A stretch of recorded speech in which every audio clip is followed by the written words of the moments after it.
Bismillahirrahmanirrahim.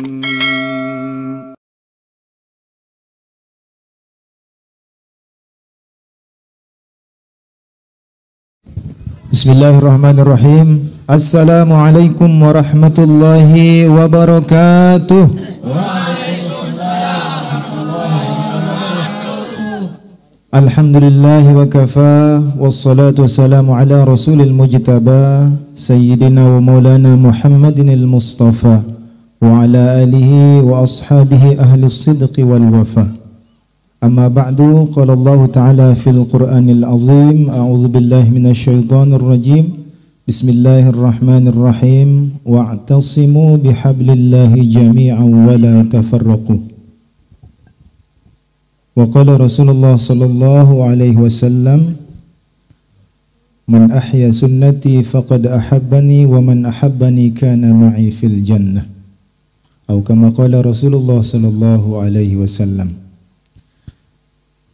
Yang sama-sama kita hormati dan muliakan akhinal kiram Al-Habib Hasan bin Zain Al-Idrus yang telah hadir di tengah-tengah kita pada malam hari ini. Pertama-tama mari kita bersama-sama panjatkan puji syukur kepada Allah Subhanahu wa taala atas limpahan nikmat dan karunia-Nya kepada kita semua. Alhamdulillah wa syukurillah, malam hari ini wabil khusus dua nikmat Allah telah membersamai kita, yakni nikmat kesehatan dan kesempatan, sehingga pada acara ngopi bareng Habib yang kedua ini kita bisa hadir dalam keadaan sehat walafiat. Salawat dan salam semoga senantiasa tercurah kepada junjungan alam Nabi besar Muhammad sallallahu alaihi wasallam. Mari sekali lagi kita perbanyak salawat kepada beliau dengan ucapan Allahumma salli ala sayyidina Muhammad wa ala ali sayyidina Muhammad. Mudah-mudahan salawat yang senantiasa kita sampaikan kepada beliau akan menjadi asbab syafaat bagi kita semua dari beliau di yaumil qiyamah kala. Amin ya rabbal alamin. Sahabat hijrah Al-Habib yang kita hormati dan muliakan, selanjutnya acara ngopi bareng untuk yang kedua kali ini akan kita lewati dengan acara sebagai berikut. Yang pertama yakni pembukaan, acara kedua pembacaan kalam ilahi, yang kemudian acara ketiga yaitu acara ngopi bareng Habib. Baik, rekan-rekan hijrah semua, mari kita awali acara ini untuk mendapatkan keberkahan dari Allah Subhanahu wa taala. Kita sama-sama membukanya dengan melafazkan al-basmalah. Bismillahirrahmanirrahim. Baik sahabat hijrah yang berbahagia, Bib mohon izin nih, karena kemarin waktu acara ngopi bareng yang pertama ana nyimak di channel Risalah bahwa MC-nya kayaknya lupa mengenalkan diri. Iya. Jadi maaf ini izin ana dengan PD saja nih, mengenalkan diri dulu sama antum ini. Silakan. Jadi karena sebenarnya nama ana ini Roni, tetapi semenjak menikah dipanggil ana sama Harim dipanggil Abang. Iya. Jadi kebetulan alhamdulillah izin Allah ana dapat rezeki untuk berhaji, jadi sekarang manggilnya Bang Haji. Bang Haji. Luar biasa. Kalau sebelumnya Bang Haji Roma Irama. Kalau sebelumnya Habib kalau di acara yang lain ditemani Bang Eza, sekarang sama Bang Haji. Bang Haji, Masya Allah. Baik Bib, untuk semaraknya acara ini kita ini dengan kawan-kawan dari Risalah punya yel-yel untuk menyemangati kita di acara ini. Oh, udah ada yel-yelnya. Sudah sekarang ada yel-yelnya, luar biasa nih. Banyak perubahan, perkembangan banyak nih. Baik, kita coba yel-yelnya ya. Kita mau dengar. Silakan. Jadi saya ulang lagi kalimatnya. Kalau yel-yelnya ini, kalau saya mengatakan ngopi bareng Habib, jawabnya ngopinya pemuda hijrah. Nah, kalau selanjutnya Risalah channel, jawabnya channelnya pemuda milenial. Oke? Nah, kita coba ya. Ngopi bareng Habib, ngopinya pemuda hijrah. Risalah channel, channelnya pemuda milenial. Masya Allah, luar biasa semangatnya Bib. Yang baik, paling besar dapat kaos. Betul. Sudah ada disiapkan 10 door prize kaos buat yang paling kenceng suaranya. Tapi semuanya yang kenceng nih, gimana nih? Ntar nih sama Ustadz Ahyar nih, mesti pikir-pikir lagi. Iya. Baik, kita lanjutkan ngopi bareng Habib di malam hari ini, merupakan ngopi bareng yang kedua. Perlu kami sampaikan juga, tidak hanya buat rekan-rekan hijrah yang hadir di tempat ini, tetapi buat yang tidak bisa hadir bisa menyimak acara Ngopi Bareng Habib ini di Risalah Channel dengan mengikuti di saluran YouTube maupun di Facebook. Jadi silakan like and subscribe channel kami Risalah Channel untuk lebih mengembangkan lagi, lebih mengenalkan lagi tentang ngopi kita pada malam hari ini. Tentunya ngopi kita di malam hari ini bukan ngopi biasa, Bib. Tetapi ngopinya kan ngobrol perkara iman. Pantesan saya nggak dikasih kopi, nggak dikasih RS. Wah, gimana nih panitia nih? Habib dikasih kopi. Iya, nggak apa-apa. Mungkin dia tahu ustadznya nggak seneng ngopi. Masya Allah. Saya ngopi kalau lagi sakit hati. Luar biasa. Baik, Bib, kita lanjut nggih.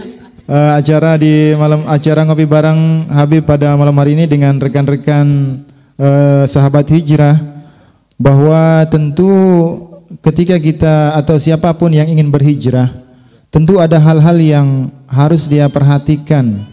Apakah memang orang-orang yang hijrah ini, Beb, harus diawali dengan taubat dulu atau hijrah gitu saja gitu? Maksudnya yang penting setelah dia merasa hijrah, yang sebelumnya ke masjidnya jarang-jarang jadi lebih rajin, yang tadinya jarang ngaji jadi lebih rajin. Apakah itu memang hijrah itu seperti itu, ngalir saja, atau memang harus diawali dengan taubat dulu? Iya, bagus pertanyaannya Bang Haji. Nggih. Apakah ketika seseorang hijrah ini apa yang pertama harus diawali? Sebenarnya Imam Nawawi dalam kitab Riyadhus Shalihin sudah buka. Tadi saya bahas subuh tadi di Marong. Yaitu pertama ketika seseorang ini hendak hijrah, yang pertama perbaiki niatnya dulu. Gara-gara apa hijrahnya? Apakah gara-gara wanita? Atau gara-gara harta? Atau gara-gara jabatan? Takutnya kalau niatnya tersebut tidak kesampaian, maka dia tobatnya, dekatnya dia tidak diberikan sama Allah Subhanahu wa Ta'ala. Hartanya hilang, gak jadi hijrah. Ceweknya hilang, gak jadi hijrah. Maka yang pertama, ketika seseorang itu hendak hijrah, niatnya dirapikan dulu. Lalu ketika sudah dia niatnya udah dirapikan dan diluruskan, maka apa yang terjadi? Dia harus yaitu taubatan nasuha. Ada seorang pemuda, saya boleh cerita nggak Bang Haji? Silakan. Ya. Ini saya sering ulang ini cerita tadi, ini saya dapat dari orang Bali kemarin. Tapi bukan orang Hindu, tapi dia Islam. Asli tinggal di Bali. Ada seorang pemuda, yang mana pemuda tersebut dulunya nakal. Wajar, nama anak muda biasanya nakal, wajar. Yang gak wajar itu apa? Pas sudah tua nakal. Awalnya baik, tiba-tiba pas tua nakal, itu gak baik. Kalau awal-awalnya muda nakal, terus tuanya taubat, ini masih mending. Tapi yang lebih bagus, yaitu masa mudanya baik, tuanya pun baik. Dia termasuk 7 kelompok yang dapat naungan arsy Allah, Bang Haji. Ketika orang lagi panas-panas, kalau sekarang ini kan pakai lampu nih, ya. Tapi besok di atas kepala kita ini matahari. Tapi ada 7 kelompok, 7 golongan yang mereka ini enggak kepanasan, tempatnya rindang. Siapa itu? Yaitu syabun nasyafil ibadah. Salah satunya anak muda yang tumbuh selalu ibadah kepada Allah. Dia selalu taat. Dan ini ada seorang anak muda dulunya nakal. Dia ngomong sama seorang syekh, ya syekh, saya mau tobat nih. Buat apa engkau mau tobat? Capek nih. Saya mau dekat kepada Allah. Dia luruskan niatnya, dia rapikan niatnya. Mau kenapa? Dekat kepada Allah. Ternyata semakin banyak orang buat dosa, semakin tidak tenang hidupnya. Boleh tanya ada orang-orang yang nakal. Semakin banyak dia buat dosa, semakin tidak tenang hidupnya. Semakin dibuat kesumpekan sama Allah Subhanahu wa Ta'ala. Kata syekhnya Bang Haji, dia bilang, oh ya udah gabung sama saya nggak apa-apa. Tetapi kalau mau makan, mau minum, saya nggak punya harta. Mau tinggal di mana engkau? Saya punya rumah kontrak sama istri saya. Engkau tak boleh masuk ke sana. Bolehkah saya tidur di masjid tempat engkau ngisi? Ayah, tidur di sana. Lalu bagaimana cara saya makan? Nanti saya antarkan mungkin 1 bulan. Kita dikasih ini kacang, kasih makanan banyak sekali nih. Bersyukur kepada Allah. Ini anak muda diantarkan makanan sama seorang syekhnya. Sampai 1 bulan, bulan kedua kata syekhnya, udah nggak ada makanan dah. Rumah saya nggak ada makanan. Saya nggak punya makanan dan engkau harus puasa. Tiap hari harus puasa. Bukan Senin Kemis, bukan puasa Nabi Daud. Puasa namanya puasa dahar. Tahu nggak puasa dahar itu Bang Haji apa? Kalau nggak salah kata dahar itu artinya sepanjang masa. Iya, seterusnya. Tiap hari dia puasa, kecuali Idul Fitri, Idul Adha dia nggak puasa. Puasa terus. Kalau puasa Nabi Daud, hari ini puasa, besok nggak puasa. Hari ini puasa, besok nggak puasa. Ini puasa tiap hari. Yang biasa dia makan enak, anak muda, tiba-tiba apa? Makannya nggak enak. Bukanya cuma 1 korma, minum 1 gelas lagi. Tiap hari. Dan hadir kajian istiqomah. Begitu sore hari mau deket buka, dia duduk di pojokan. Sakit perut sudah. Ya Allah, dibisikin sama setan. Biasa tuh anak muda, didatengin sama setan. Setan tuh paling seneng sama anak muda. Kalau yang tua-tua jarang lah dideketin sama setan. Tapi ada lah setannya, bukan nggak ada gitu maksudnya. Ada. Dibisikin sama anak muda. Apa katanya setan tersebut? Anak muda, udah waktunya boleh engkau ini makan sesuatu. Halal, nyuri sudah, kata dia. Udah halal mencuri. Nyuri saja kata dia, nggak apa-apa. Engkau lapar kan? Lapar ya. Nyuri saja. Begitu engkau punya syekh pergi kajian nengok ke kanan, engkau lari saja. Benar, larilah dia. Begitu lari, manjatlah dia. Syekhnya lagi kajian. Anak muda ini manjat tembok tetangga. Satu kampung pergi kajian, sepi kampung tuh. Rumah begitu besar, penuh orang kajian. Dia manjat tembok orang, buka genteng orang satu. Waduh, salah yang dibuka. Ternyata dia nemukan ada orang lagi jahit baju. Lompat tembok sebelah. Begitu lompat tembok sebelah, dia buka lagi, ternyata ada orang lagi buat baju jaket dari kulit kambing. Waduh, kata dia, salah lagi, bukan dapurnya ini, kata dia. Lompat lagi, yang ketiga pas dia buka ternyata pas dapur. Masya Allah. Ya Allah, pas bener nih, kata dia. Gas langsung Bibnya. Apa? Langsung gas. Langsung aja dia gas. Turun langsung nih. Dia buka pancinya, ternyata di sana ada lagi masak terong. Tahu terong nggak? Iya. Kalau nggak tahu terong ini bahaya nih. Dia masak terong nih orang di sana. Apa yang terjadi? Anak muda ini saking laparnya dia batalkan puasanya, dia makan. Begitu masuk di mulutnya teringat ucapan syekhnya, gurunya. Gurunya nyampaikan hadis, barang siapa yang meninggalkan sesuatu yang haram karena Allah, Allah akan ganti dia yang jauh lebih baik daripada itu. Yang dia makan adalah haram karena belum izin banyak. Seperti anak muda nemu mangga di jalan, boleh diambil apa enggak tuh? Hah? Boleh apa enggak? Boleh kalau udah izin. Kalau belum izin enggak boleh.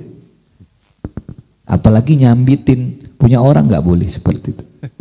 Dia makan, begitu makan teringat pada saat tersebut, dia muntahkan. Takut, naik lagi dia. Kata dia, percuma saya puasa udah lama nih. Berbulan-bulan, lebih bagus saya tobat lagi dah. Gak jadi dimakan, gak jadi batalin puasa. Ingat hadis Nabi Muhammad SAW. Itulah anak muda yang beriman, yang dekat dengan Allah Subhanahu Wa Taala. Selalu takut kalau bermaksiat. Udah selesai, udah kelar, hadir pengajian lagi. Pulang-pulang pengajian, datang ibu-ibu sama anaknya gadis, perempuan. Bukan gadis sih, anak perempuannya datang. Ngomong sama syekhnya, Syekh, saya punya anak kemarin nikah. Udah berapa lama? Lumayan, udah lama. Begitu akad suaminya meninggal. Belum sempat dekat, keburu meninggal. Tolong carikan saya punya anak ini suami, orang-orang baik. Dipanggil nih anak muda nih, kemarin nih anak muda sih. Saya lupa nanya sama engkau. Selama engkau ngaji sama saya udah nikah apa belum? Kata dia belum. Belum nih nikah. Di sini yang belum nikah coba angkat tangan. Habib angkat tangan nih. Angkat tangan dong. Hah? Angkat tangan saja. Yang belum nikah angkat tangan. Nanti saya ajarkan doanya.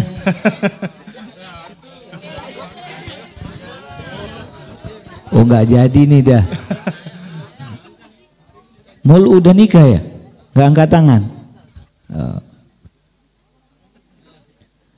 Apa yang terjadi? Syekhnya bilang, engkau mau nikah apa enggak? Mau, saya nikah, ya Syekh. Tetapi saya enggak punya kerjaan. Jangan mikir kerjaan, kata syekhnya tersebut. Tapi saya belum makan, enggak bisa ngasih makan sesuatu. Jangan engkau mikir cari makan. Mau nikah apa enggak? Kata dia mau. Ya Allah, ini enak kalau punya guru begini. Ditawarin nikah, langsung disediakan solusinya. Nih orangnya. Kalau saya disuruh-suruh mulu nikah, tapi orangnya enggak pernah ditunjukin. Ini loh dibawain gitu. Jelas apa tidak nih? Jelas nih. Iya. Promosi kata dia. Mumpung di apa namanya banyak yang lihat nih di YouTube kan. Apa? Oh, enggak sih. Takut kedengar dong. Kata syekhnya diakadkan langsung. Nikah. Begitu nikah, pulang ke rumahnya. Kata suaminya bilang, di mana rumah engkau? Dekat masjid. Ya Allah, kata dia. Jangan-jangan rumah saya yang buka genteng pertama belum saya tutup, kata dia.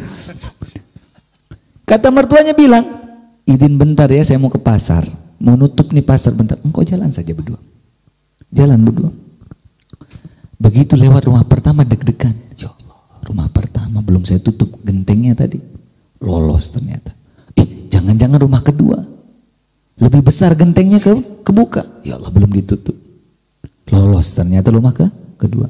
Begitu rumah ketiga, cepet-cepet jalan, tambah besar rasa takutnya. Karena kenapa? Sempat buka genteng dan buka panci lagi. Apa yang terjadi? Begitu udah mau lewat rumah ketiga, dipanggil sama istrinya, Bang. Namanya aslinya tadi siapa? Siapa? Bang Haji. Iya, Bang Haji siapa nama aslinya? Roni. Roni. Dulunya ini anak muda ini namanya Roni. Dipanggil begitu akad, Bang, gitu. Tapi dia belum naik haji. Bang, kata dia. Kemari. Iya. Belum naik haji dia. Kemari, Bang. Kenapa? Ini rumah kita yang besar. Innalillahi wa inna ilaihi raji'un. Tempat yang ngerampok tadi tuh. Tempat dia nyuri tadi tuh. Begitu masuk duduk di sofa, kata istrinya bilang, bentar ya, kata dia. Bentar, saya ke dapur dulu mau ambilin makanan. Tadi sebelum saya jalan pengajian, saya sudah masakin niat buat suami saya. Tuh, pulang-pulang bawa suami. Begitu masuk dapur teriak, innalillahi wa inna ilaihi raji'un, kata dia. Ada perampok. Dia lihat genteng terbuka, panci terbuka. Kaget suaminya, datang suaminya ke dapur. Ada apa wahai istriku? Adik, ada apa? Ada perampok masuk. Ya Allah, ngasih tahu nggak ya, kata dia. Dulu Bang Haji begitu, Din. Betul apa tidak nih? Enggak beda. Kalau nyambit mangga ya. Oh, nyambit mangga. Kata suaminya bilang, jujur wahai istriku, tadi saya yang buka, saya ngerampok, saya nyuri. Lalu kenapa engkau buang? Tadi saya masak 3 potong, sisa 1 potong, kenapa engkau buang? Begitu masuk tadi di mulut saya teringat hadisnya Rasul. Barang siapa yang meninggalkan karena Allah, maka Allah ganti dia yang lebih baik daripada itu. Nangis istrinya. Apa yang dia tangisi? Sebab engkau takut dan mengeluarkan sesuatu yang haram tadi, Allah ganti dengan rumah yang begitu besar. Dan Allah berikan engkau istri, dan engkau diberikan sama Allah makanan yang halal 1 panci terus. Jelas apa tidak ini? Dapat 3. Jadi adik-adik yang akhwat yang belum nikah, nanti pulang pengajian masak terong. Caranya, yang ikhwan pulang-pulang kajian ini nanti pulangnya lompat genteng orang. Cari aja yang masak, ntar dapat jodoh dah.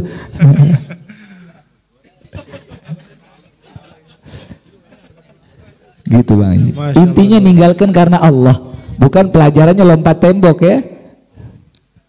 Baik, terima kasih untuk kisahnya, luar biasa ini, cukup sangat inspiratif sekali. Kisah seorang yang awalnya kelaparan, awalnya susah, ternyata awalnya dia dulu nakal, habis itu tobat, dia perbaiki niatnya tobat, maka dimudahkan semua. Tidak ada niatnya nikah, tidak ada niat karena perempuan, tidak ada niatnya harta, ternyata diberikan perempuan dan harta.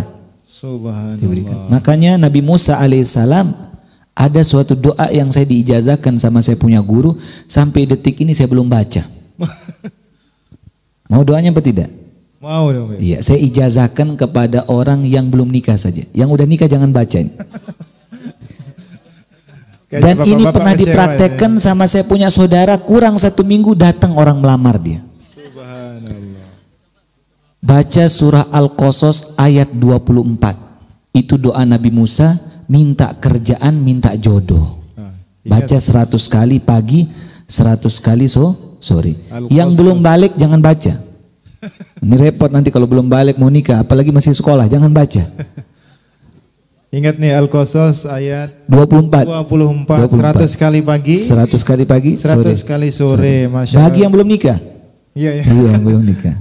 Kayaknya enggak kalah ini orang-orang tua banyak yang catat nih Beb nih. Makanya saya udah bilang kemarin berapa kali pengumuman yang hadir tuh anak muda. Ternyata anak muda akhirat. Tadi saya lihat Masya Allah ada murid saya Pak Haji baru sehat, mudah-mudahan beliau dipanjangkan umur sama Allah. Amin. Amin ya Rabbal alamin. Besok di akhirat Bang Haji umur orang sama.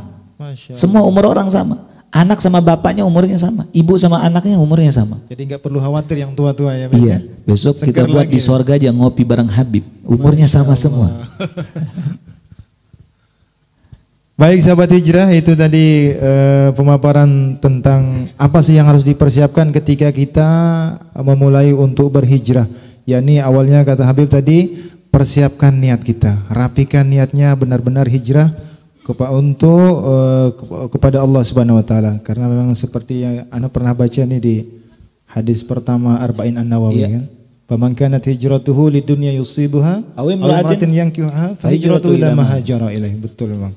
Yang seperti itu Rasulullah sallallahu alaihi wasallam telah sampaikan kepada kita bahwa memang hijrah seorang itu tergantung seperti apa niat awal dia berhijrah itu.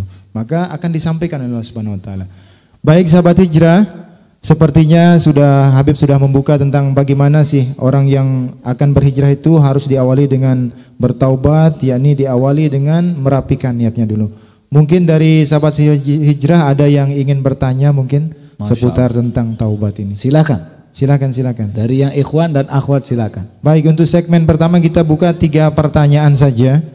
Untuk yang bertanya saya akan langsung catat namanya nih, seperti amanah dari Ustadz Akhyar tadi, langsung dapat kaos nanti minggu depan.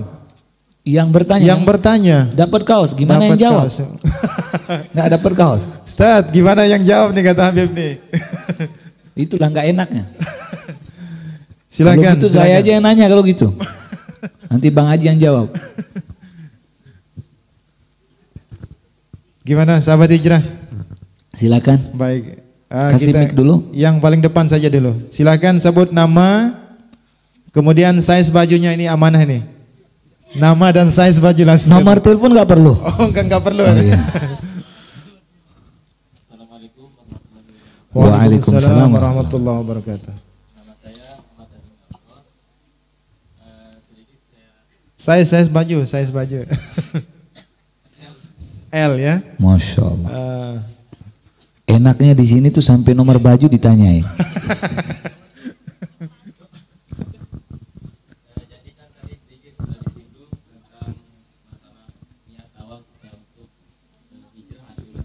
Namanya siapa?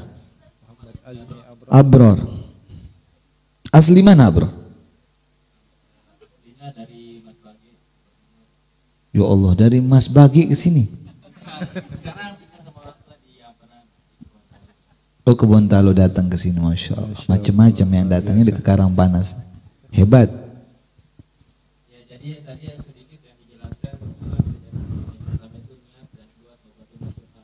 Iya. Yang saya tanyakan begini, jika seorang pemabuk ingin seperti yang diceritakan tadi kan ingin hijrah begitu, tapi di sini ketika dia sudah mulai berjalan hijrah mendekati syekhnya, kawan-kawan lamanya itu seperti mengajak kan itu sebagai kayak godaan setan gitu kan.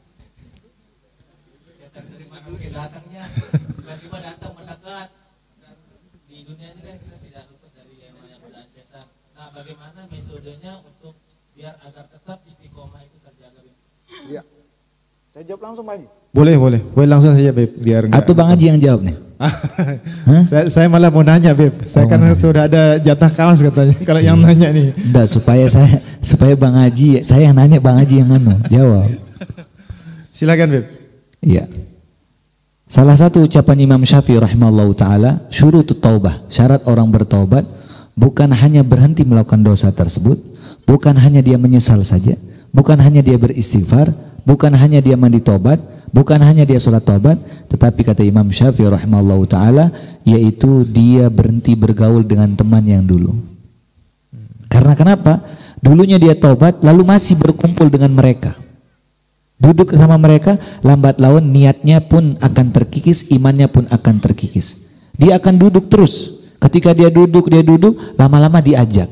Tetapi kalau dia gandeng dengan orang-orang yang baik, maka dia akan naik imannya. Tetapi kalau gandengnya dengan orang-orang yang buruk, maka futurul iman, imannya akan turun. Oleh karena itu, ketika kita taubat, carilah teman-teman yang baik untuk teman bergaul. Salah satunya di tempat di Karangpanas nih, ngopi bareng siapa nih? Habib. Bang Aji. Wah. Ngopi bareng Habib. Ini kan teman-temannya orang baik semua. Insya Allah semuanya udah berhenti pada minum. Nanti minumnya setelah apa namanya acara pasti minum semua kan. Iya. Tapi bagaimana kalau jika kita menjauhi orang seperti itu, apakah tidak termasuk dalam memutuskan silaturahmi? Bukan. Apakah kita termasuk memutus tali silaturahmi seperti itu? Jawabannya tidak. Tidak memutus silaturahmi. Yang dikatakan memutus silaturahmi ketika kita ada cekcok sama seseorang lalu kita putuskan sesuatu itu tanpa sebab syar'i. Sedangkan ini sebab syar'i. Karena kita iman kita masih belajar, tidak terlalu kuat, saya keeret, takut keeret. Ini untuk menjaga iman kita, tidak termasuk orang yang memutus silaturahmi, tetapi hanya memberi jarak. Namanya memberi jarak. Dia tetap teguran, dia tetap ngobrol, tapi memberi jarak, memberi apa namanya kaca, beberapa kaca saja. Tidak akrab seperti dulu. Supaya kenapa? Supaya dia tidak tereret lagi. Coba, kalau orang awal mulanya dia sebelumnya dia tidak ngerokok, dia duduk sama orang perokok. Lambat laun dikasih rokok. Habis itu bisa ngerokok. Itulah awal mulanya tersebut orang merokok. Begitu juga peminum. Dulunya dia nggak minum, tapi duduk sama peminum, lama-lama meminum.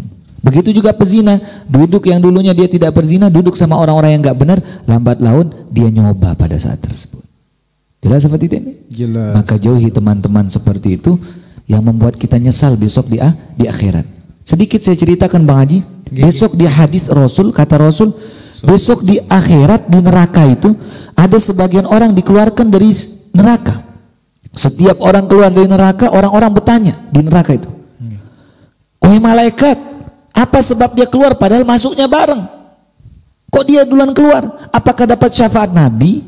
Apakah syafaat Rasul? Apakah syafaat dari Allah Subhanahu diberikan? Kata malaikat bukan, nggak dapat syafaat Nabi, nggak syafaat malaikat, apa lalu? Kata dia bukan syafaat Rasul ini. Gara-gara ada temannya orang baik, orang soleh di sorga berdoa kepada Allah supaya dia dimasukkan ke dalam sorga. Sejak itu orang-orang di dalam neraka berharap memiliki teman yang soleh. Ternyata teman soleh ini bermanfaat sampai kita di neraka pun dia bisa menolong kita. Masya Allah. Rugi orang yang menjauhi orang soleh. Apalagi dia jauhi seorang ulama, jauh daripada ulama, sangat rugi. Ruginya apa? Dunia dan akhirat. Jelas seperti itu? Ya, jelas. Iya. Ashabul Kahfi, seekor anjing. Anjing itu dipegang hukumnya apa? Bayi. Najis. Najis. Boleh pegang anjing apa tidak? Boleh. Boleh lihat aja. Hah? Hah? Boleh, cuma dia najis saja. Nggak ada larangan orang pegang anjing. Cuman hukum najis saja. Hukumnya najis, cuma dicuci saja. Pakai 7 kali basuhan. Kalau kering-kering, tangan kita kering ini kering, boleh-boleh saja. Misal anjingnya basah begini-gini, gerak kena kita, itu najis. Wajib kita hilangkan 7 kali basuhan. Ini anjing yang dimakan haram, memegang enggak haram. Iya. Iya kan? Betul. Dipelihara ngambil pahala setiap hari kata Rasul 1 gunung. Orang pelihara anjing di rumahnya yang orang Islam tiap hari ngambil pahalanya 1 gunung. Itu seekor anjing ngikut sama orang soleh Ashabul Kahfi. Ngikut aja. Ngikutnya apa? Ngikut tidur 300 tahun dimasukkan ke sorga sama Allah Subhanahu wa ta'ala. Subhanallah. Bagaimana manusia yang ikut sama orang soleh, seorang ulama dia ikut tidur balang, ikut kajian, ikut apa, istiqomah, pasti dia dimasukkan ke dalam sorga sama Allah. Amin. Semoga kita masuk sorga sama Allah. Amin ya rabbal alamin. Baik, terima kasih Bib. Jawabannya kayaknya sudah jelas nggih. Ananda Azmi Al-Abrar. Sudah jam berapa nih? Belum Bib. Bukan, saya ada pertemuan lagi setelah ini. Setelah ini ada pertemuan. Panitia tadi amanahkan ke saya supaya 1,5 jam. Bukan masalah, nanti ada yang gantikan. Baik, kita lanjut Bib nggih. Pertanyaan yang kedua. Silakan untuk Akhina Wawan untuk pertanyaannya. Mic-nya dikasih mundur. Sebut umur. Kalau termasuk anak muda baru boleh nanya. Umur berapa? Tadi kan ditanya apa ukuran baju. Sekarang saya tanya umur. Umur. Oh 30-an. Termasuk anak muda itu Bang Haji? Masih muda. Masih muda, iya. Berarti boleh nambah dong. Oh, siap. Siap katanya Bang Haji tuh. Silakan. Masya. Sudah berarti jawabannya tidak perlu diulang lagi. Oh, enggak. Alhamdulillah. Jangan dong. Ini namanya nyiksa ustadznya. Baik, karena pertanyaan yang akan ditanyakan ternyata sudah dijawab dengan komplit tadi di pertanyaan pertama. Kok enggak ditanya ukuran baju? Kan enggak jadi nanya, Beb. Tapi terwakili, nanti bajunya dapat satu ganti-gantian dong. Kebetulan dia juga punya punya konveksi. Oh, punya konveksi juga. Baik, kita lanjutkan mungkin Beb. Pertanyaan untuk sahabat hijrah. Untuk pertanyaan selanjutnya kita kasih kesempatan yang akhwat. Silakan mic-nya ke belakang dulu. Tadi ada saya lihat akhwat untuk angkat tangan. Nah, silakan. Disilakan sebut nama, ukuran baju. Ya, size baju. Oh, ada yang perempuan sebut ukuran baju. Perempuan. Ini sudah amanah ini. Enggak enak lah, malu dia kalau perempuan nyebut ukuran baju. Oh, siap. Silakan sebut nama saja.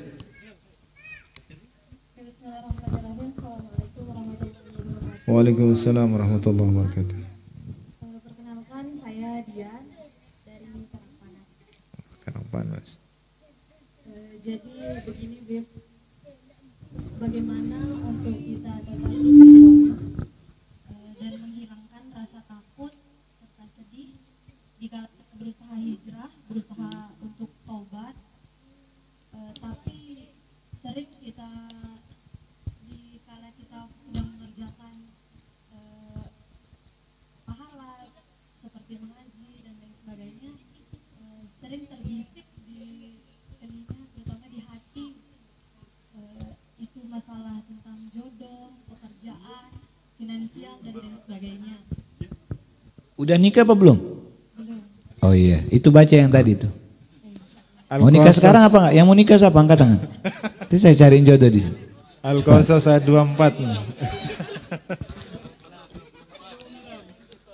Sehingga Beb nanti di seiring berjalannya waktu kita untuk belajar hijrah dan bertaubat, akan ada ketakutan yang timbul agar kita tidak balik ke jalan yang sebelum-sebelumnya. Maksudnya jalan yang salah gitu. Jadi bagaimana, mohon pencerahannya Beb. Terima kasih. Assalamualaikum warahmatullahi wabarakatuh. Waalaikumsalam warahmatullahi wabarakatuh. Untuk saudari Dian yang tadi bertanya, Beb, saya ulang sedikit lagi ya. Gimana kiat-kiatnya untuk menghilangkan kegalauan gitu? Iya. Ketika kita sudah benar-benar ingin berhijrah, lalu banyak godaan. Ujiannya kesedihan, Ujian luar biasa. ketakutan. Man yuridillahu bi khairan yusib minhu, rahul Bukhari. Hadis yang sahih. Allah kalau sudah sayang sama hambanya, kalau sudah cinta sama hambanya, yusib minha, Allah akan timpakan dia suatu musibah, kegundahan hatinya. Kalau ada gelisah, itu tandanya Allah lagi sayang sama kita. Kalau ada orang hidupnya seneng aja, itu tandanya Allah nggak sayang sama dia. Tapi kalau adanya susah, sedih, tangisan, itu Allah lagi sayang sama dia. Begitu dia lagi hijrah, takut, dapat nggak saya jodoh? Perhatikan hadis Rasul, orang baik dapat baik, orang buruk dapat apa? Buruk. Itu di Al-Quran. Orang baik dapat baik, orang buruk dapat buruk. Kalau kita mau jodoh kita orang baik, perbaiki diri kita dari sekarang.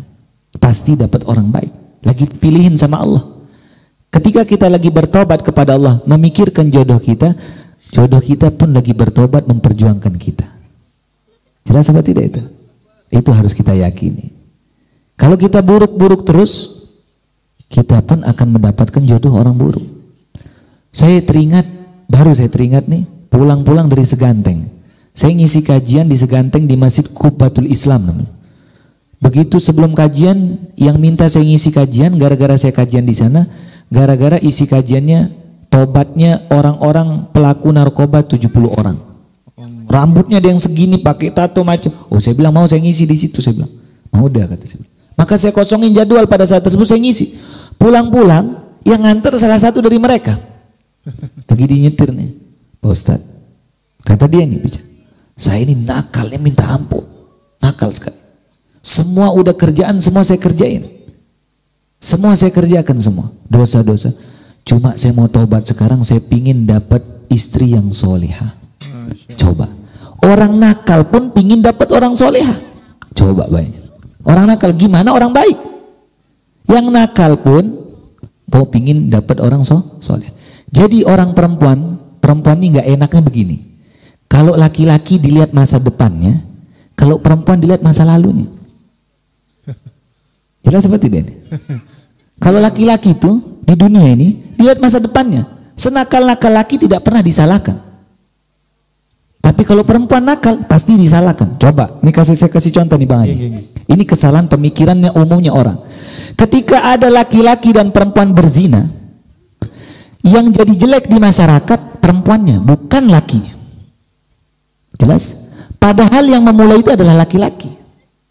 Tetapi yang jelek namanya adalah perempuan. Tetapi kalau laki-laki, begitu dia udah melakukan sesuatu lalu dia pindah sama perempuan lain, bisa bagus namanya. Tapi kalau perempuan tidak bisa, rusak namanya sudah. Itulah perempuan yang gak enaknya kita hidup di dunia ini. Dilihat masa lalunya, bagaimana dulunya dia perempuan ini, ditanya dulunya. Tapi kalau laki, walaupun nakalnya minta ampun, dilihat kalau masa depannya bagus, kelihatan, pasti dinikahin. Jelas seperti ini. Maka jadi perempuan itu tidak enaknya seperti itu. Maka perbaiki diri dari sekarang. Jangan gampang terbuai dengan rayuannya seorang laki-laki dijanjikan nikah. Habis manis sepah dibuang. Tendang laki-laki kayak gitu. Jelas? Cowok-cowok PHP. Habis manis udah dibuang. Laki-laki seperti itu pasti anaknya akan dirasakan seperti itu. Allah. Jelas? Hati-hati bagi laki-laki. Jelas? Biarkan saja Allah balas, nggak mau tanggung jawab ya sudah, saya laporkan ke Allah. Ya Allah, dia sudah ngelakukan, dia janji sama saya mau tobat, dia nggak mau tanggung jawab. Jelas? Dia yang kena pada saat tersebut. Jelas Mbak Rani? Mbak Dian. Oh lainnya. Rani itu saya lupa, nama siapa tadi? Wah, jangan-jangan nih bocoran nih. Bukan. Habib ketahuan kan? Masa saya mau kenal sama orang namanya Rani sih? Tadi saya dengarnya namanya Rani. Namanya siapa? Dian. Oh, iya. Dian dari kata din mungkin ya? Hah? Dian dari kata din. Din. Dian. Iya, adian. Agama-agama.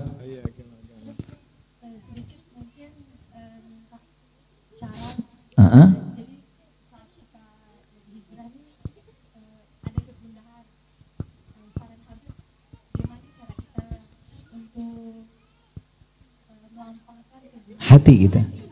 Kalau saran saya nikmati kegundahan itu. Nikmati kesedihan itu. Sebagaimana kita nikmati sebuah dosa, nikmati juga kegundahan tersebut karena Allah sedang ngerusak yaitu dosa-dosa kita. Lagi dikikis. Ketika kita dalam keadaan sedih, nikmatin saja kesedihan tersebut. Karena kenapa? Kita pernah berbuat maksiat dalam keadaan senang. Sekarang ini dibuat sedih sama Allah, lagi dikikis sama Allah. Nikmatin saja. Rasa nggak enak itu dinikmati. Ketika rasa nggak enak itu dosa kita digugurkan sama Allah, Allah akan berikan kita sesuatu yang lebih daripada itu. Jelas? Makanya saran seorang ulama di Batu Pahat di Malaysia. Ketika engkau lagi sakit, jangan cepat-cepat minta sembuh. Nikmatin dulu sakit tersebut, baru engkau angkat tangan. Nikmatin rasa sakit itu supaya engkau merasakan bagaimana kerasa nikmatnya Allah. Kalau kita tidak pernah merasakan sakit, pas sehat kita nggak pernah bersyukur. Contoh kecil saja. Kenapa orang begitu nyetir seorang penumpangnya ngatakan hati-hati? Kenapa? Karena dia pernah jatuh, pernah tabrakan, hati-hati. Kenapa keluar kata seperti itu? Karena dia pernah jatuh. Begitu kita ngerasakan rasa sakit, rasa nggak enak, nanti kita akan merasakan rasa sebuah syukur, rasa kenikmatan begitu berharga yang ada dalam diri kita. Tapi kalau merasakan enak-enak saja, kita nggak mungkin merasakan sebuah nikmat yang ada dalam diri kita. Contoh kecil, saking baiknya orang tua kita, menyekolahkan kita, mendidik kita, memberikan uang belanja, sampai begitu besar, datanglah orang menjemput kita, seorang laki-laki, baru sekali dijemput, kita bolak-balik salaman sama dia. Padahal dia niatnya buruk. Tetapi orang tua kita begitu baik, kita lupakan kebaikannya. Karena kenapa? yaitu saking baiknya orang tua kita dilupakan suatu kebaikan. Kenikmatan selalu kalau diberikan, tidak pernah merasakan suatu sakit, maka kenikmatan tuh nggak ada gambarnya di dalam diri kita. Jelas apa tidak? Hampir semua kita yang hadir di tempat ini, bahkan saya katakan semua termasuk saya yang bicara, pasti menganggap orang tuanya jahat. Jelas? Pasti menganggap orang tuanya jahat, pasti. Tetapi ketahui bahwa tidak ada orang yang paling baik di muka bumi kecuali kedua orang tua kita. Semua sayangnya orang di muka bumi semuanya bohong, kecuali sayangnya Rasul dan kecuali sayangnya kedua orang tua kita kepada kita. Kapan kita bisa rasakan hal tersebut? Ketika kita sudah menikah, baru kita ngerasakan bagaimana jadi orang tua. Dulu pas kita masih muda, kita ngatakan orang tua saya jahat, lebih bagus orang tua dia kasih saya keluar kemana-mana, dia izinkan saya begini, orang tua saya jahat, orang tua saya begini. Selalu kita ngomong seperti itu. Begitu kita udah menikah, baru kita nyadar, oh begini loh sebabnya. Semua kita pasti menganggap orang tua kita jahat. Betul apa tidak nih? Betul nih, betul. Iya. Masya Allah, luar biasa dari jawaban dari Habib. Tadi kalau boleh saya ulang lagi nih Habib, hadis Rasul yang antum sampaikan tadi, mayuridillahu bi khairan yusib minhu. Artinya kegalauan atau rasa gundah gulana buat orang hijrah itu adalah bentuk kasih sayang Allah. Kasih sayang. Berarti au malihi, diambil hartanya kadang. Masya Allah. Au jasadi, dikasih sakit batinnya. Tapi yang lebih parah lagi yang terakhir, au mahbubihi, diambil kekasihnya sama Allah. Orang tuanya diambil, anaknya diambil, tiba-tiba diputusin pacar, ditinggal. Gak apa-apa, Allah lagi sayang sama kita. Subhanallah. Jadi kalau mau dapat jodoh yang baik, detik ini habis ngopi bareng, chat ceweknya, chat cowoknya, putus. Kalau yang mau datang ke ngopi bareng yang ketiga, nanti dibuatkan syarat yang hadir yang udah putus sama pacarnya. Berarti ini berlaku buat semua kegalauan nih Beb. Semua kegalauan itu kan yang tadi galau buat orang berhijrah itu adalah tanda sayang Allah. Tanda sayang. Galaunya nih gara-gara belum ditolak, belum diterima juga. Belum diterima, misalnya nembak tuh gagal lagi, nembak gagal lagi. Oh jangan cepat baper, datangkanlah ke orang tuanya.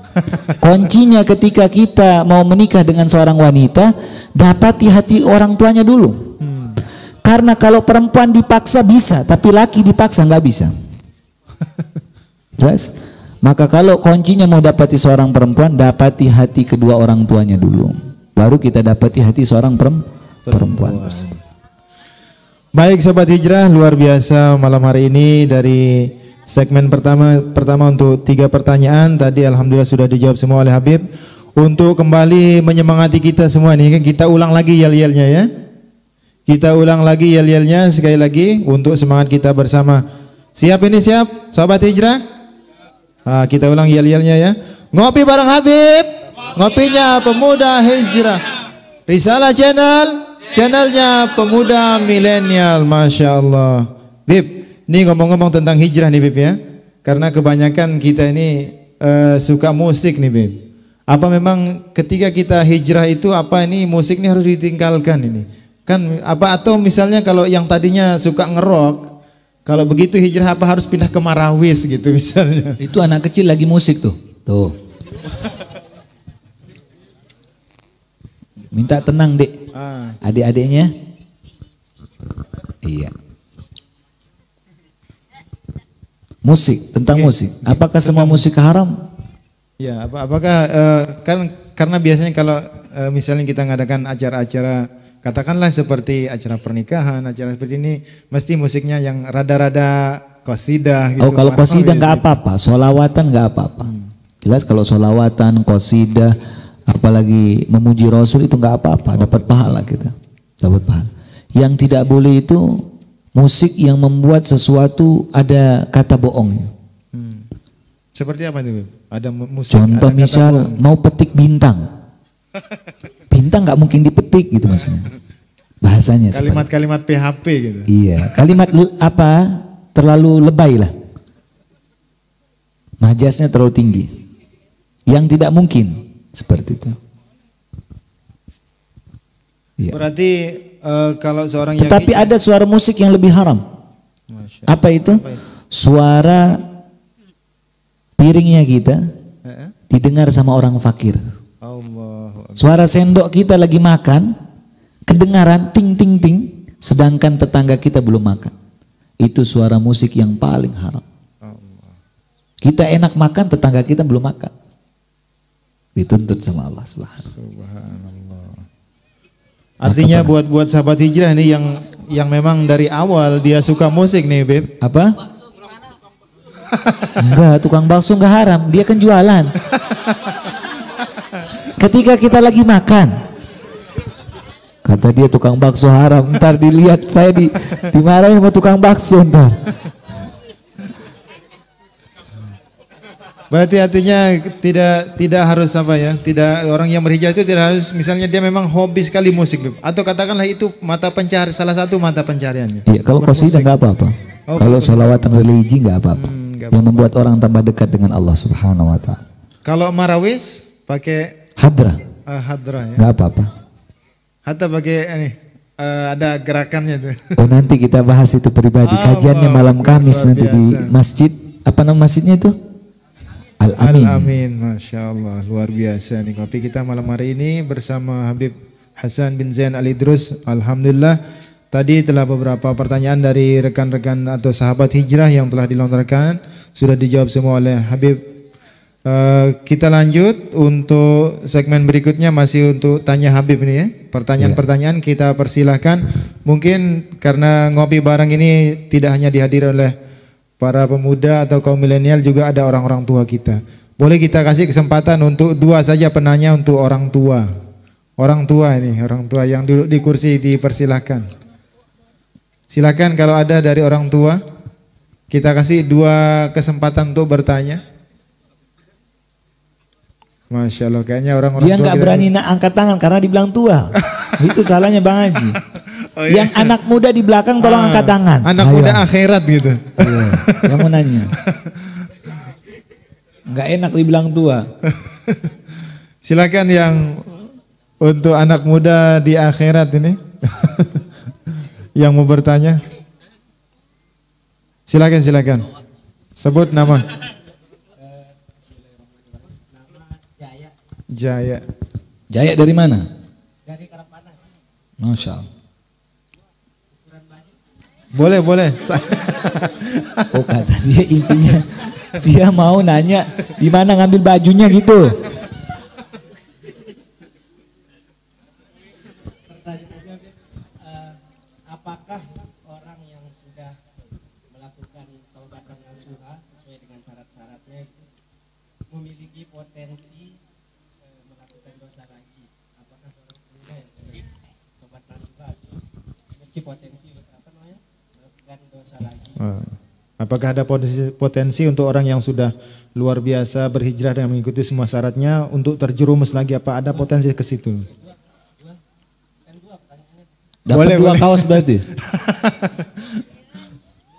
Yang kedua masalah hadis Rasulullah tentang kiamat yang terjadi pada hari Jumat, itu gimana keadaan hadisnya itu? Maksudnya?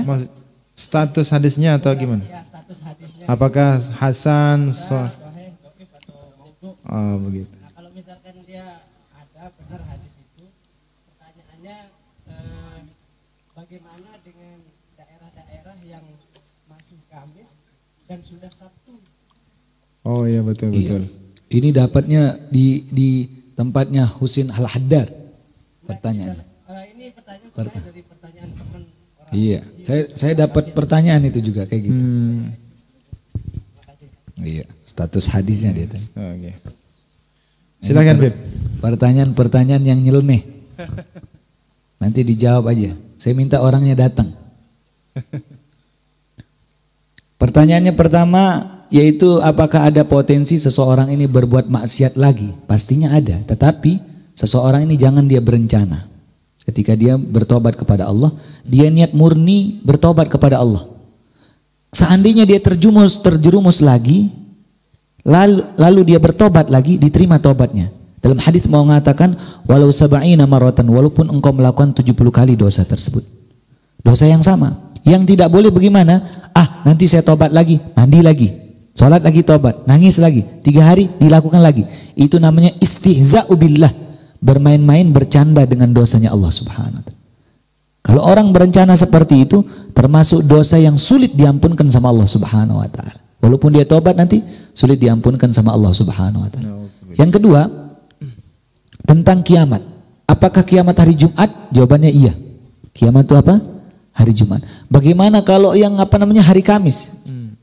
Jelas apa tidak? Ini daerah hari Kamis. Intinya Jumat ketika orang itu kiamat. Namanya siapa? Jaya. Jaya mau kemana saja besok pas hari kiamat itu, dia tetap semuanya harinya Jumat, dimanapun. Semuanya harinya Jumat. Tidak bisa kita sekarang bayangkan, oh ini nanti ada hari Kamis. Intinya pas kiamat lagi ngeliat kalender tuh, pasti lihatnya hari Jumat tuh. Semuanya. Mau bukti? Besok tunggu kiamat. Luar biasa. Kalau saya nggak berharap ketemu kiamat. Jelas saya tidak berharap ketemu kiamat. Ngeri Beb ya, kiamat.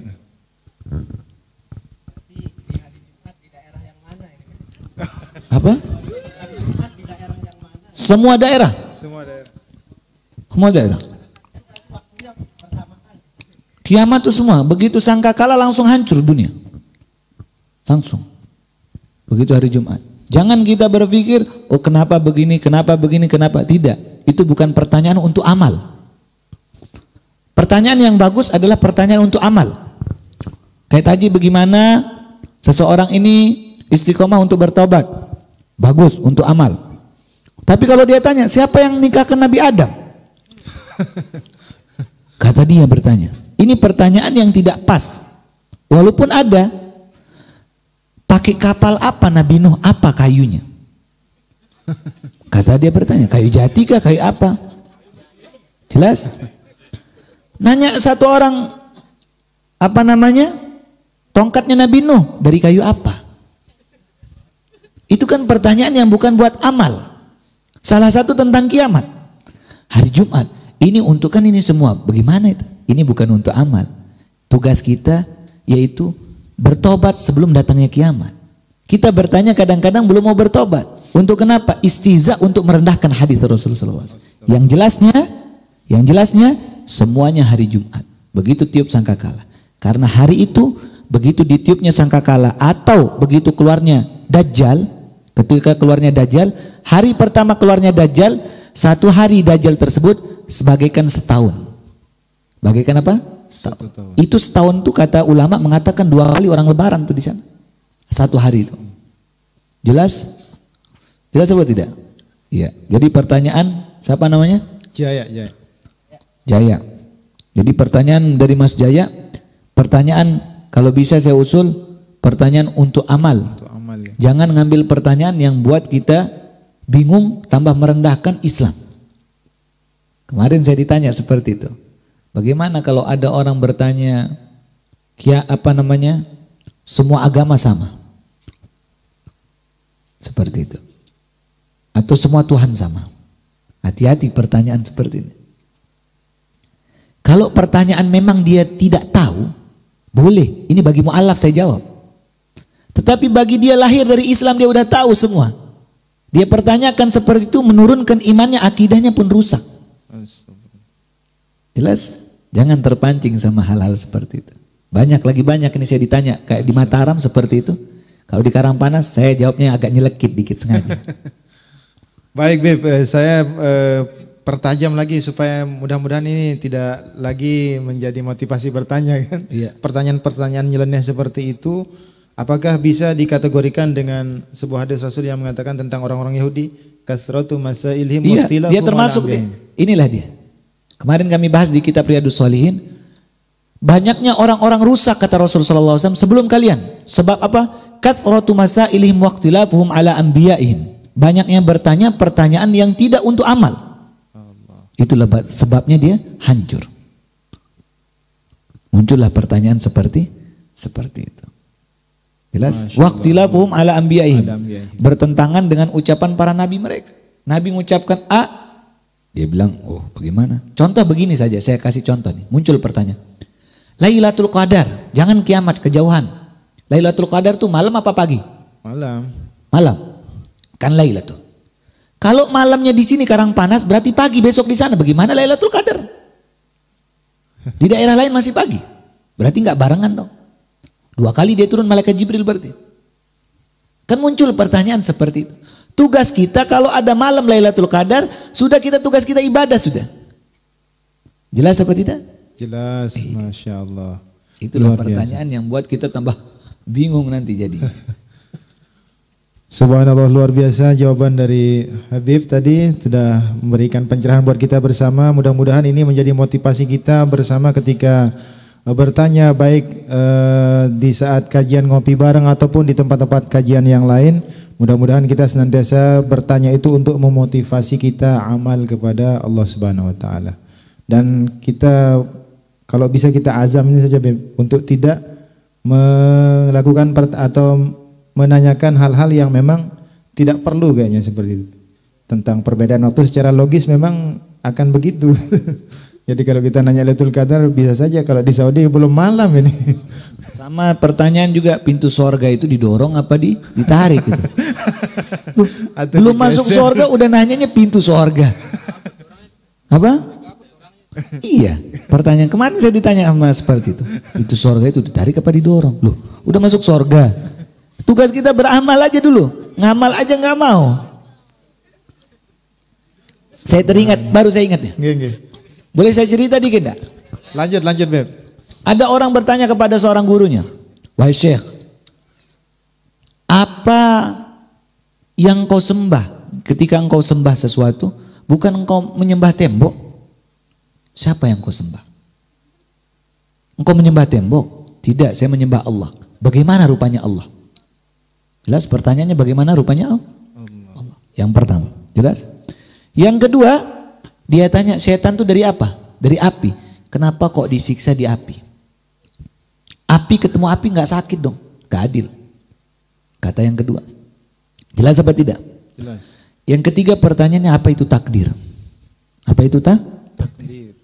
Begitu dia ditanya sama seorang syekh ditanya, dipanggil tuh depan. Siapa namanya tadi? Jaya. Anggap namanya Jaya. Anggap namanya apa? Jaya. Ditanya ini, apa kata syekh tersebut? Dia jawab bukan pakai lisan, dia tampar langsung. Tapi untung saya bukan itu, saya nggak langsung tampar, ditampar langsung.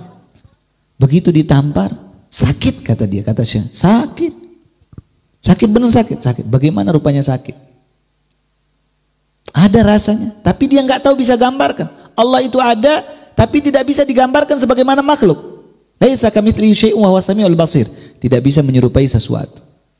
Ada Allah Subhanahu. Jelas apa tidak ini? Jelas. Tangan dari apa? Dari daging. Pipinya dari mana? Daging. Sakit apa enggak? Sakit. Daging ketemu daging. Begitu juga api ketemu api tambah sakit. Yang ketiga, engkau tahu tidak saya mau pukul tadi? Kalau saya tahu saya enggak mau maju kata dia. Itulah takdir dari Allah. Itulah siapa namanya tadi? Saya lupa mulu. Jaya. Saya lupa saja. Belum di akikah Jaya? Udah di akikah? Sudah. Tuh pantas saya lupa terus. Tambah kami. Iya. Lu sulit jadinya namanya padahal Jaya. Pak Jarun. Oh dia janji sama saya dia mau buatin saya acara. Mana dia? Mana dia Pak Jarun? Tadi ada dia. Pulang. Oh karena anaknya diomel terus dia pulang. Hah? Itu sebabnya?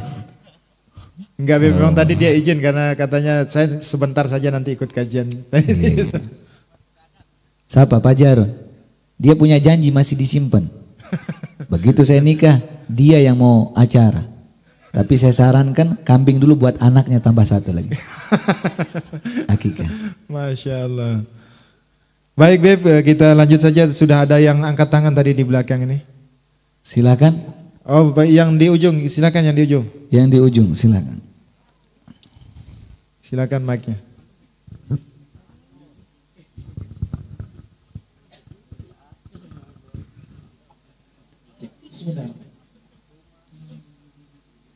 Assalamualaikum warahmatullahi wabarakatuh. Waalaikumsalam warahmatullahi wabarakatuh.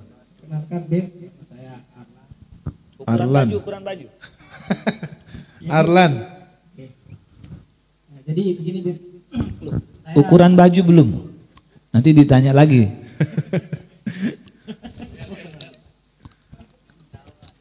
Apa? Saya sederhana saja mengenai kondisi kita saat sekarang ini atas pandemi. Ini kan saat sekarang ini berlaku hukum wajib masker. Bahkan hukum ini entah siapa yang mengawali atau apa, Bib. Bahkan sampai-sampai saat sholat pun kita bermasker, Bib. Nah, jadi pertanyaan saya, apa hukum kita sholat pakai masker beserta mengenai jarak saf sholat kita. Nah, sedangkan hukum kita yang lelaki ini diwajibkan untuk sholat berjamaah ke masjid, dan terlebih lagi masih banyak masjid-masjid yang memberlakukan masker dan berjarak ini, Bib. Nah, mohon pencerahan, Bib, atas pertanyaan saya pribadi. Terima kasih. Assalamualaikum warahmatullahi wabarakatuh. Waalaikumsalam warahmatullahi wabarakatuh.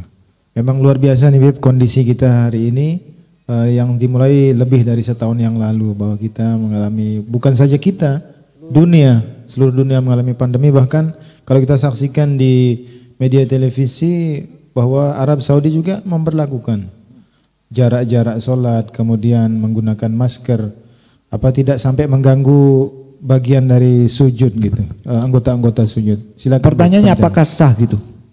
Sah sholat kalau pakai masker, dengan syarat maskernya ditaruh di hidung bukan di kening.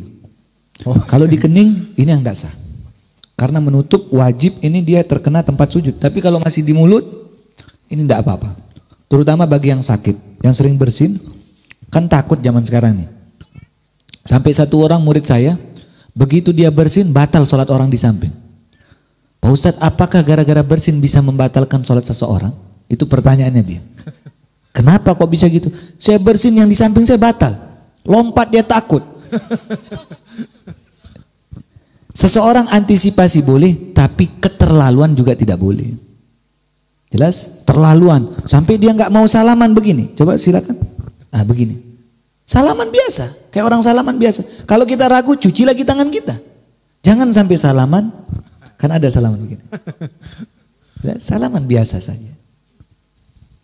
Jelas apa tidak ini? Jelas. Iya, boleh saja. Sah sholatnya seseorang, kalau walaupun dia berjarak boleh. Antisipasi, mungkin seperti itu. Kalau yang tidak mau berjarak, sholatlah di Al-Amin. Subhanallah. Jelas? Mohon maaf, jemputan saya mungkin udah datang tuh dari Batu Ringgit. Mana dia? Belum datang. Oh iya. Masih ada ini anak muda akhirat kayaknya tadi angkat tangan. Silakan yang di depan, yang tadi angkat tangan. Silakan. Siapa namanya, Mas? Iya.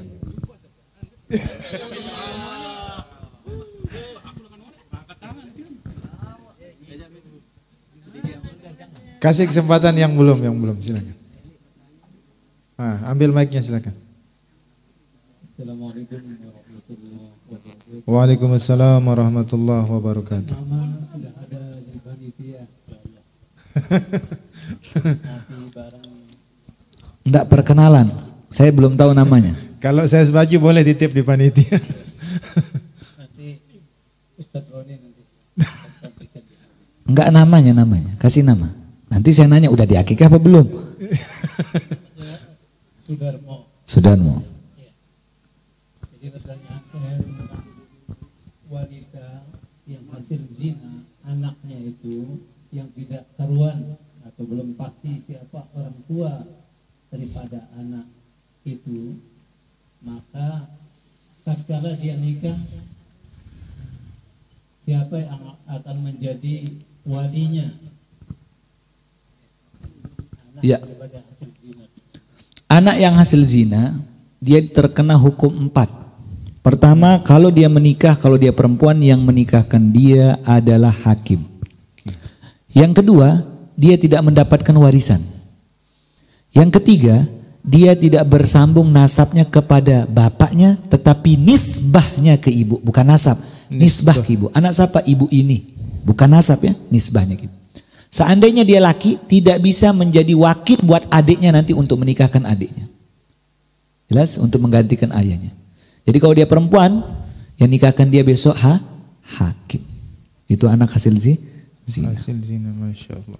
Hati-hati, akhir zaman banyak terjadi, banyak orang besok pinggir jalan duduk nggak tahu bapaknya kemana. Bukan gara-gara kerja, nggak tahu bapaknya yang mana.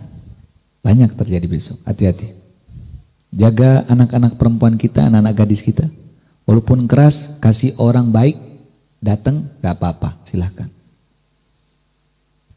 Baik, luar biasa, pertanyaan demi pertanyaan sudah dijawab oleh Habib. Kalau misalnya begini Bib, seperti masih saya nyambung pertanyaan yang tadi tentang anak hasil zina yang memang walinya harus dengan hakim kan. Ada kalau saya tidak hilaf pernah dengar dalam agama ada istilah tahkim, yaitu mengangkat seseorang sebagai hakim atau menjadi walinya. Bagaimana itu Bib dengan yang begitu? Kan hari ini kalau kita mengatakan hakim berarti urusannya KUA. Nah, kalau bagaimana ada istilah tahkim? Artinya mengangkat seorang yang faham tentang hukum pernikahan sebagai hakimnya. Katakanlah seperti misalnya dia berada di tempat yang jauh. Oh, seorang ustadz jadi hakimnya? Bisa. Tahkim itu. Tapi tidak sembarangan itu. Tidak bisa kita sampaikan di umum. Oh, nanti semua sembarangan. Dia angkat orang hakim tahkim pakai tahkim. Tidak bisa nanti. Keluar dari nanti jadinya. Jadi dianggap enteng pernikahan. Ada memang bab tahkim. Nah, saya nyambung lagi Beb karena kemarin kan sempat TKI juga di Saudi Arabia, banyak sekali teman-teman kita yang menikah di bawah tangan, katakan tanpa ada surat kan, harus dengan di bawah tangan maksudnya? Artinya kan untuk mendapatkan legalitas di sana kan urusannya ribet untuk. Bolehkah menikah? Pertanyaannya. Bolehkah menikah dengan yang walinya ini kadang-kadang kan kawan-kawan gitu. Loh, misalnya artinya yang dianggap faham tentang hukum itu, kemudian orang tuanya ditelepon. Oh, diwakilkan. Diwakilkan. Boleh. Boleh seperti itu. Dengan syarat walinya tahu. Dan dia sudah mengizinkan di sana. Yang penting diserahkan dulu walinya itu. Cuma kebanyakan rata-rata dia tidak izin. Banyak terjadi seperti itu. Berarti kalau tidak izin itu status nikahnya apa sah atau bagaimana? Enggak sah lah. Allah. Dia belum izin sama orang tuanya, walinya. Harus izin sama walinya. Itu buat yang gadis. Termasuk juga yang saib. Oh, yang janda, beda lagi kalau yang janda. Beda lagi ya. Baik sahabat hijrah, pada malam hari ini lumayan waktu yang sudah kita habiskan. Kayaknya kebersamaan kita ini masih harus lanjut ini Beb. Masih semangat nih. Gimana nih, masih semangat? Oh, panitia kasih kode nih. Baik sahabat hijrah semua, malam hari ini acara ngopi bareng Habib kita untuk yang kedua kalinya alhamdulillah telah kita lewati dengan berbagai macam pertanyaan dan berbagai macam jawaban yang alhamdulillah kita sangat puas sekali dengan semua yang disampaikan oleh Habib, baik dari jawaban-jawaban maupun kisah-kisah inspiratif yang tentunya akan menjadi motivasi kita bersama untuk melangkah berhijrah ke jalan Allah Subhanahu wa taala. Untuk terakhir Beb, kami minta Habib untuk closing ini atau sesi penutup. Apa sih yang memang benar-benar yang harus kita jaga ketika memang benar-benar untuk melangkah menuju hijrah kepada Allah Subhanahu wa taala ini? Sebelum saya tutup, sedikit suatu nasihat buat ikhwan wa akhwat yang dimulakan Allah Subhanahu wa taala. Yang pertama, ketika seseorang hendak hijrah, ketahuilah pada saat dia berhijrah maka Allah sedang bangga terhadap dia dan dia sedang dibanggakan di hadapan para malaikatnya. Jadi kebanggaan Allah Subhanahu wa taala jangan stop ucapan Allah yang memuji kita dengan kita bermaksiat kepada Allah. Dengan seseorang bermaksiat kepada Allah, Allah pun yaitu menyetop kebanggaannya terhadap kita. Pujiannya Allah stop terhadap diri kita. Semakin senangnya Allah Subhanahu wa taala terhadap diri kita ketika seseorang ini semakin dekat dengan Allah. Khairun nas man tala umruhu wa hasuna amaluhu.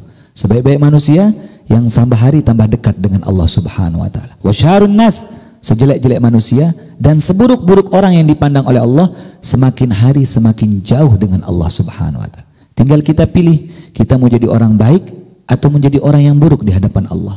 Kalau kita jadi orang baik, walaupun semua orang menjauhi kita, gak apa-apa. Yang penting kita menjadi orang yang bangga besok di akhirat nanti. Sekarang orang banyak senangi kita, tapi Allah membenci kita, sang pencipta kita. Apakah kita menjadi orang yang sukses dunia akhirat? Tidak mungkin. Maka carilah pandangan Allah, maka pandangan makhluk akan ikut dengan kita. Kalau kita mencari pandangan makhluk, pandangan orang-orang, pandangan Allah akan jauh daripada diri kita. Oleh karena itu, saran saya, perbaiki sholat dan perbaiki lisan kita. Habis sudah bagus sholat kita, lisan kita, tutur kata kita, ucapkan dengan kata-kata yang sopan, kata-kata yang enak didengar. Jangan sampai menyakiti hati seseorang, apalagi sampai melukai hati seseorang dengan ucapan-ucapan yang tidak enak. Terlebih kita ucapan tersebut kita lontarkan kepada kedua orang tua kita atau kepada seorang wanita sampai meneteskan air mata mereka. Seorang yang membuat hati seorang wanita menangis, maka orang tersebut, kata Sayyidina Ali, jalan keluar rumahnya sedang dilaknat sama Allah Subhanahu wa taala. Oleh karena itu, jaga seseorang yang ada dalam diri kita, keluarga kita, terutama seorang perempuan, karena ini pesan dari Nabi Muhammad SAW. An-nisa'u, an-nisa'u, an-nisa'u. Jagalah perempuan, jagalah perempuan, jagalah perempuan. Itulah wasiat Nabi Muhammad SAW. Dengan kita merendahkan perempuan, berarti kita tidak menjaga wasiat Nabi Muhammad SAW. Orang yang tidak menjaga wasiat Nabi Muhammad jauh dari minum dari telaga Kautsar Nabi Muhammad SAW, dan mereka ini tidak diakui menjadi umatnya Nabi Muhammad SAW. Oleh karena itu, muliakan perempuan karena ibu kita dari perempuan. Muliakan perempuan karena kita lahir dari perempuan. Muliakan perempuan karena sorga kita di telapak kaki seorang perempuan. Orang yang merendahkan perempuan, maka sorganya pun akan jauh daripada dirinya, dan dia tidak mungkin mencium baunya sorga karena dia sudah merendahkan seorang perempuan. Semoga kita termasuk orang-orang yang dekat dengan Allah Subhanahu wa taala. Amin ya rabbal alamin. Terima kasih baik sahabat hijrah dan pemirsa Risalah Channel dimanapun berada. Alhamdulillah acara ngopi bareng kita yang kedua dengan Habib Al-Hasan bin Zain Al-Idrus pada malam hari ini telah ditutup tadi dengan pesan-pesan beliau bagaimana kita menjaga sanjungan Allah Subhanahu wa taala terhadap kita ketika kita berhijrah dengan menjauhi maksiat yang justru dibenci oleh Allah Subhanahu wa taala. Dan mari kita menjaga lisan kita, termasuk kita menjaga ucapan di hadapan orang tua, terlebih-lebih ibu kita, karena bagaimanapun seperti sabda Nabi sallallahu alaihi wasallam, al-jannatu tahta aqdamil ummahat, bahwasanya surga itu berada di bawah kaki ibu kita. Baik para pemirsa Risalah Channel dan sahabat hijrah, pada malam hari ini ngopi bareng Habib kita cukupkan sampai di sini, dan mudah-mudahan apa yang tadi telah kita dengarkan bersama akan menjadi motivasi kita bersama untuk menjadi insan yang khairun nas anfa'um linnas. Demikian acara pada malam hari ini. Mari kita tutup dengan sama-sama melafazkan hamdalah. Alhamdulillahirabbil alamin. Billahi taufiq wal hidayah. Wassalamualaikum warahmatullahi wabarakatuh.